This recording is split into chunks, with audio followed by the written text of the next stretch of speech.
বিসমিল্লাহির রহমানির রহিম। চায়ের বিএসটি কিভাবে করতে হয় আজকে এটা নিয়ে আলোচনা করব।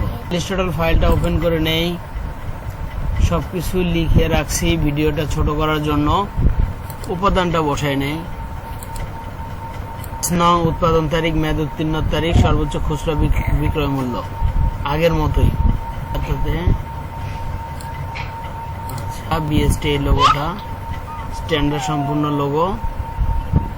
আচ্ছা, এটা এই জায়গা বসাই দেই।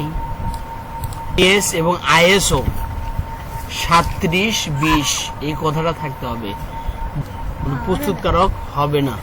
এখানে হবে মোড়কজাত আর হলো বাজারজাতকারী।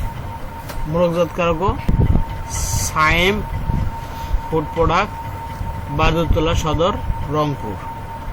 নিট ওজন হলো 500 গ্রামের প্যাকেট করবে। নিট ওজন 500 গ্রাম।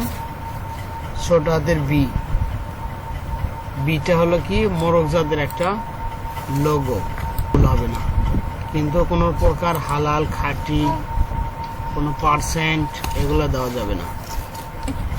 ব্ল্যাক টি, প্রোডাক্টও ব্ল্যাক টি হবে, উপাদানও ব্ল্যাক টি হবে। এক পেজ আর ফ্রন্ট পেজ আপনারা আপনাদের মতো করে ডিজাইন করবেন। আমি যেহেতু তথ্য লাগবে সেই তথ্যগুলোই দিলাম, কিন্তু অন্য কোনো প্রতিষ্ঠানের লোগোর সাথে লেবেলের সাথে যেন না মেলে। এবং আপনারা এইটা আবার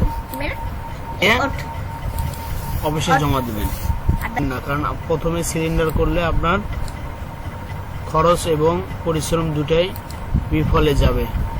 আপনি বিএসটি লাইসেন্স পাওয়ার পরে তারপরে ওনারা যখন কিউআর কোড দেবে তারপরে যে আপনি সিলিন্ডার করবেন, এর আগে সিলিন্ডার করা যাবে না।